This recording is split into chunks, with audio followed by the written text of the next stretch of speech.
Sicily. It's such a varied landscape. It's got so much going for it as a region. Sicily is the triangular ball on the end of the boot of Italy. The two Sicilies, the strange people that sort of allude to royalty and aristocratic connections still clinging to it, like the Daily Mail. You occasionally see something about the Princess of the Two Sicilies when she's on the beach in a bikini or something in some tax haven in the Caribbean that's probably British. The two Sicilies are this Sicily, and from the shoe of the boot up to about Rome, the lower half of Italy is the other Sicily, administered as feudal previously together. Having avoided that trickery of the food for the captive audience customers on the boat that the nice Irish gentleman puts on for us, food that costs as much as a 2-hour flight. The airlines aren't paying their carbon tax, are they? We landed in Palermo as succinctly as we could, got the hire car and off. You can drive around the city and see quite a lot of it. It's not particularly pedestrianised, but it is. Didn't bode well when I realised I'd taken a wrong turn almost straight away after doing the city circuit. Not having air conditioning in the car, we had to stop at a beach resort that was on our way to Taormina, which was our first accommodation, where the coast road veers off inland. Very nice drive by the beach. Civilised with all the showers for washing salt off and come out the sea, packed with families like Sicilian sardines. And in that entirely family environment, there's banging beach bar restaurants that are nothing but rectangular shack series of linked rectangular shacks, reed-roofed, reed balustrade, where they'd enclosed the coastal path, so you couldn't actually get to the little town without going through these restaurants. Didn't fancy these restaurants just because of the clientele heavily drinking spirits along the beach side of the path, and then there was eating on the sort of like in tiny cramped in little booths. The medallion men smelt of sperm with their bronzed tan and rasping voice. It was difficult to walk past without sort of being bullied into, intimidated into eating. That's just bizarre. What sort of quality of food are you going to get? Might have just been the time of day, but the actual restaurants were fairly empty and the beach was rammed. I had researched places by the beach, second homes by the sea, and even on the many islands that they have decent ferries to from the towns. I wasn't really giving serious consideration to a €1 village second home, but I did want to see if they're families or full of old people in these villages. You don't see people in the villages. They're sort of inside their homes, if they're there at all. I suppose they must be inhabited. They want to stay out of the sun unless they have a reason to be there to a large extent. In the shade. Villages can look like ghost towns even when they're not. If you're inside in your own little fortress, no one's gossiping about you. And you don't pass through that many villages. They are sort of remote hilltop fortress-like locations, and things are grown on the good land that's definitely there. Sicily is definitely nothing like one of those rock Greek islands, though it's like that in places with the reeds. For perhaps the large majority of it, it's rather lush, almost Cotswold-like. Verdant, though inevitably brown for some of the year. You can drive country lanes at pace. You can see what's coming. Mount Etna volcano is a little bit disappointing. The wisp of smoke, not disappointing in that way. Just you can't see it or you don't realise what it is. From most of it, you're either too close or too far away. I was sort of thinking that it'd be dominating every view from everywhere, but far from it. A bit like how even a skyscraper disappears when you're up close to another building. Just north and east of Etna was one of my second home options that I'd researched. What was my criteria for that? Well, sea views seemed to be perennial favourite. If I couldn't quite justify the cost of being a few minutes walk from the beach, coastal path, far distant up on a hill, and tick that box. The heat of Sicily was one of the main attractions there. Family means that I've got every chance of getting arthritis as I'm older, and the heat helps that hugely. And while there is the unamorous aspect of, no, don't touch me, you're too hot, you're like a radiator. Sunshine and warmth are generally conducive to a good mood, are they not? I wanted it to be near preferably adjacent to a reasonable watercourse, because I was hoping to get some hydroelectric 24 hours a day from it. A remote hermit existence would be fine, but not too far from civilization, just for practicalities. You can't grow everything that you etc. You end up with seasonal glut. Like our accommodation that we were heading straight for, tired, within reach of a major tourist centre. Taormina is moneyed. It's been renovated and decorated so that it's almost Disney-like in its Instagrammable, picture-perfect. Judging by the amphitheatre, it was in Roman times as well. What was that? More base attractions that the people offered the Romans. I will also say that a lot of attractive people in Sicily. Sounds a bit daft to say. I'm not just talking about the international tourists of Taormina and their selfie-posing void of piety on the religious celebration day. I think there are so many of them, a procession a day for an extended period, just so that the numbers of people can get into the small squares and streets and spread out their income for the hotels and restaurants. There are a lot of saints' days, though, aren't there? There was a huge amount of emigration from Sicily to America. I think the Sicilians might have just got encouraged to leave, got the ugly ones encouraged them to leave. There's methods perhaps that Sicilians are well known for. A digression, like our hotel within easy reach for tourist centre. But for me as a person, I've pretty much given up on Airbnb type income and its associated headaches. But a villa with a pool all to ourselves. The owners were in a separate accommodation, tucked away in the air conditioning. All we had from them was service. I will get to the main story, but what put me off the streamside sea view satellite of tourist Taormina? A black rat scurrying out of the room when we went to look. The biggest I've ever seen. Everything likes to stare at the sun and share. I know it's ridiculous really, but I would be living in the room for some time, renovating. It was a realisation that I had searching around the internet. It gave me scope and architectural vision in its site and location. We were off to Rococo architectural gem towns of the south, so far south in Sicily and Italy that you're almost in Tunisia. There is a real smaller smuggler's island halfway between the two. Once Moorish, once Greek, Roman. Though the look of the people, the mindset, as the dance tune goes, this is Africa. Play it for you, but it's so difficult to search for dance tunes. You used to be able to go into a record shop and, do you know the one that goes, that's a fairly new one, no, this is Africa. But for some of the French stuff, I've been wanting to do the one where it starts with a fairly sexy woman's voice, not breathless or anything, and she says something in French. A little bit like a train announcement, like a sexy train announcement. Do, do, do, do, do, do. And then I always think that it goes afterwards, but I don't think it does.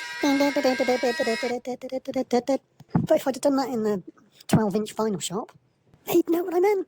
Stream in, it's so restrictive.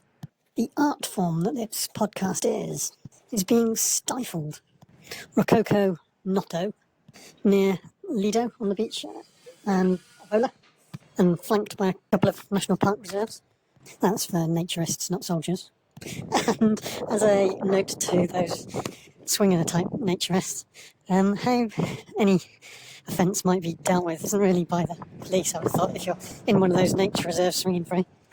If you upset someone's daughter or son by scratching at the wrong time, it'd be dealt with by the Camorra. No one really care less what you're wearing or what you're not wearing. It's more like what's in the eyes, what's behind the eyes, how you carry yourself, your lingering gaze, and any lingering touch is just misguided. But I'm not saying you'd end up as reinforcement in some concrete foundations. Any of the many greedy and lazy would be spending time and effort into having you work for them intensively. All in any of their extended family firm, acquaintances of acquaintances and hunters, grandfather and their goat. Rococo architecture and design is the epitome of decadence, breaking of the rules, the popes that had modern gay lovers. Motto upon the hill is more than just half a dozen competing family Rococo broken pediment churches, cathedrals, and main street of Rococo terraced palaces, and Vittoria, fairly nearby, perhaps has even more going for it. You think I mean great pizza, don't you? For anyone with a first home, an apartment in a palazzo is affordable, retaining all the stucco and fresco detailing on the ceilings and walls, joinery. But I was looking down more of a secondary street for as many metres squared area as I could get for my pittance that I'd saved up that I could buy cash. I've got to slip it in somewhere. The main problem about Italy is that whether you're spending a lot of money or a little bit of money, the littlest bit of money commission that you have to pay to register the property in the first place just seems extortionate in proportion. It's high. So you buy a property for €1, but then you pay thousands to register it with the local government, national government. There is another way where you don't register your title and you just occupy, pay all your bills, and then prove some years later that it's yours. But then if it's your holiday home, what have you got? If in the case of adverse possession, you're sort of only really doing adverse possession yourself. Books the masters of coercive control. So many willing to bear false witness. The natural reserves make for great chilled swim pools. The waterfalls act like brilliant resistance pools. You never need to do a tumble turn. And there's a lot of kilometres of it. You can find your private little spot. Or join the crowd, it's always good. Youths lounge with their lovers. Well, the only places they're not chaperoned. Big families and small houses. Have I mentioned Nero Avola wine? I don't know what on earth I look like. I need a plastic bottle of red wine. So you park up and you walk to the ravine. So I know we're going to be there all day, so I can apply my formula. If I start drinking straight after parking, I've got the hike to keep hydrated for. I can drink the fresh water in the river at any time once we're down. Stop drinking, wait the number of hours of the number of units that you've had, plus 1 hour, and then you're good to drive home. Sweating out on the way back up. And pick up some seafood for dinner on the way home. There's a string of restaurants along the street of Palazzos. Everything comes to life in the evenings. Zombies in the heat of the day, in town, lumbering around and flaking down. There is a big, open, high-ceilinged, high-decor bar on the main piazza. Neon lights and banging music again. It's not just that everything's done outside in the breeze. It's that, like you see American films where some woman's sat alone in a hotel bar and they get picked up and they're presuming that they're a prostitute or something. A big central oval bar doesn't really convey that they're set up for food. I was inclined to stay out. We went for a place that was a family restaurant. It'd be impossible to find, tucked away down a wide driveway if you hadn't read on the internet that it was there. You know how a stew or a bolognese just tastes so much better when all the marinated fully the day later? All the food, all the dishes that we had there had that sort of depth of flavour. It wasn't just there, but generally ingredients were excellent. Provenance, perhaps not polite to inquire, but you really got the impression it was like their garden, their restaurant. So the criteria of going where the food suits my palate for the second home isn't a bad one. Right, I'll start the story now. We read the menu outside, like you do. Started salivating and went inside a big open plan room with the largest round tables, dozen of them, that I'd ever seen. You could probably fit a dozen people around each of these tables. I like that they were all round tables, not authoritarian head at each end. We were on the early side, hungry from our hike. We waited for a concierge-type waiter to turn up. Immediately, I'm sure there was a tinkle of a bell somewhere in the background from the door. So we sort of helped ourselves to some water on the first big round table that we got to. 2 people on a 12-seater table. It was a little bizarre. Waiter came over by the time we'd decided what we liked on the menu. So we were able to order straight away. May as well stay sitting where we are. The food was amazing. Partway, they deserved the 4.5-star rating or whatever it was that they had on the internet. Partway through, we'd had our starter, just started the main course. A young, very well-dressed guy, all in black suit, of course, like Men in Black. Much the same as the young suited and booted guy with the attractive rake of a girlfriend that had been stood with us while we were waiting to pay our car parking token and pay after visiting the La Isla Bonita, Madonna playing the head all day long, beach, where you can walk at low tide to the island. A little bit of fun. Expecting them to get into like a flash car and see that. That's why I didn't sort of let them go first. But as they pulled away, it was like a and really throaty sound, like half the fuel was going out through the exhaust pipe. Inefficiency of like a huge engine or a truck. This ugly-shaped limousine, like I'd never seen before. It looked like a Russian 1950s KGB limo. Did it need a truck engine? It can only be for the armour plating. This young guy was the next in line to the fortune. He needed protection from rival families. You might want me to have confirmed my suspicion with him, and he'd find it a fascinating conversation. No. He was suspicious even of momentary eye contact at the ticket machine for the car park. Why the second Russian guy dressed all in black? Is it the Sicilian uniform, or is there a funeral on that day? A wake or weekend? The young guy was escorted with half a dozen much older, not old, middle-aged, no, gentlemen that were perhaps in the prime of their life. They'd spent a lot of it fighting and were not yet punch-drunk. Stupid. But they certainly had learnt all the tricks that they'll need in their lives. When I say fighting, it probably involved a lot of violence, but tools. These look like the bodyguards, but a fair number of them. I'm sure he'd been with his bodyguards a fair while. They all got on well enough, there was no boundaries there. They caught your attention, they made for an unusual-looking family at the family restaurant tables. Long, far distant from us, the big open area had obviously been an extension at one point, and they were sort of sat in the old linear near the kitchens. Occasional raucous laughter emanating. It sounded like they'd already had a good laugh before they'd come to eat at the family restaurant. Family friends restaurant? Customers restaurant. When they came in, one of them, that was particularly tall and particularly big in a muscular sense, looked down at us. I vaguely tried to acknowledge them without making any direct eye contact at all. He was wearing the most awful clothes, really. It was like sports jackets, like a checked thing from the 1970s, and slacks, the trousers, I think they'd be called. All rather polyestery fabric. There was something of a rancid, stale smell about them, but the young guy obviously smelt of the latest. The meek waiter had, on delivery of one of our courses, sort of very politely apologised about the noise, which wasn't a problem. They seemed to be enjoying themselves. Part way through our meal, my 5-foot female friend went off to the toilet in the general direction of the linear bit of building, and the big fella in the 20 or 30 year time warp fashion went off to the toilet a little while later. This was when they first became a problem. I'd see what the waiter was worrying about. She took quite a while to come back. They thought it hilarious that their group of men past their prime were taking it in turns to keep her inside the ladies while each of them drained their pecker in the gents. She'd been gone for a little while, more than you would usually think, so I politely asked the waiter if he could make sure she's alright, because the next course had just arrived. I didn't want to just leave all the food on the table, and the waiter had enough influence for that. She came back a bit irritated that the food more than made it, and she wasn't sure what had been going on anyway.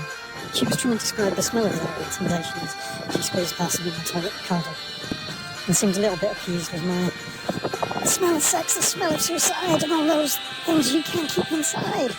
I didn't sound to her like I didn't know what I had. Decided between us, all of the evidence pointed towards that their celebration was well, at least one of them, let's say the tall unmade friends, had just got out of prison after 20 or 30 years, and done a bit of group activity or something with their favourite ladies. Of the night variety one night, that offshoot of that kind of business. And they'd gone out to eat afterwards, reaping some of the perks of their protection and building up their strength again before they get back to work for the next generation. We pitied them, of course, and it added a bit of local flavour to an authentic restaurant. I don't know what they were doing over at that table. They might have just been having drinks and a few little nibbles or something, because we see, shoveling it down quick. Most likely, that's it. They just shoveled it into their gobs. They left, chuckling away to themselves as we were paying the bill to the waiter. After that, straight past us, we were right by the door. We left at a reasonable time before we left, not wanting to go on a pub crawl with them, really. When we left in the steep driveway, there was still the big fella and the smartly dressed man in black. His pop's pallbearers from the funeral had gone on elsewhere. MIB was using a little bit of English, so it can only have been talking to me. I kept it brief and carried on walking, like my parents taught me to do if I was worried that they might be an abuser as a child. I whispered to my 5-foot female friend, just carry on walking and go back to the bed and breakfast, whatever happens. You're probably really the target of their attentions, tiresome as it is. But it wasn't really, it was all about one-upmanship over who they might think of as their closest rival. But if you can hurt their vulnerables, their children, that hurts them. So you can't be too careful. Brown narrowed between the back of the big guy towards me as I carried on walking, maintaining polite conversation as best I could with the younger guy, until the smell, better described as a stench of 20 years inside in Sicilian prison in man-made fibres, got much too close.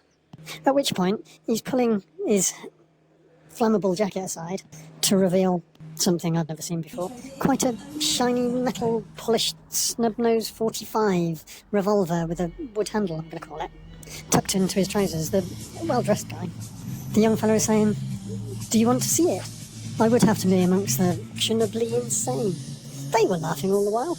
"Where'd you come from? Where are you staying?" They were chatty. As was I, in turn, being vague.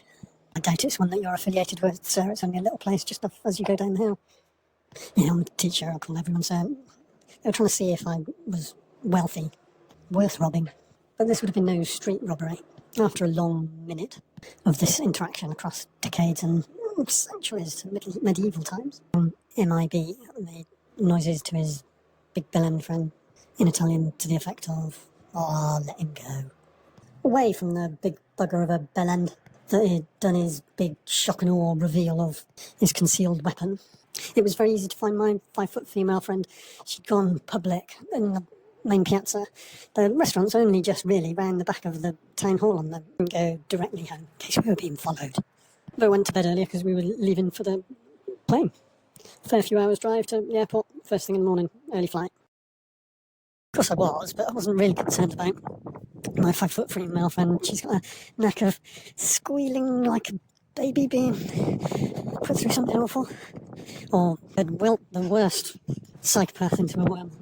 Just if you're trying to ask her to dress in an outfit with an overly high percentage of man-made bites. Yes, in the middle of the night we were stirred from our slumbers, probably like nightclub checking out time in any decent sized town. Repeated determined banging on our window, quite specific, just random passers-by, a few taps with the palm of your hand on the windows. We were on the ground floor. It previously probably been a shop or a bar itself, slightly on the road out of town, just past the main arch, Triumph Arch. Our room had one of those concertina doors that was permanently closed across the whole one side. The big walnut wardrobes, dark wood wardrobes, that could fit storage for 2 families, the adjacent wall. I comforted with pissed idiots after they come out of the club, but it persisted. You could tell that they'd come inside. The host had been roused from his back room cupboard sort of sleeping area, and he was dealing with them. They were inside and they were banging on the door of our room until he sort of moved them on after the night. It seemed obvious to me that they were 2 of the just past their prime foot soldiers from the restaurant and came to how many people must have nothing to do and idle gossip to find out where we were staying. A fair few hours later, sort of dawn, we left without any fuss. Everything was quiet. We had already been packed before the commotion. Got in the hire car across the road and headed off down the hill, screaming behind us in the way that only a 50cc moped scooter with 2 people on it can. 2 kids, teenagers in shell suits, that's tracksuits, sportswear, aren't really trying to overtake. They're trying to pull alongside and attract attention on this winding road downhill out of town.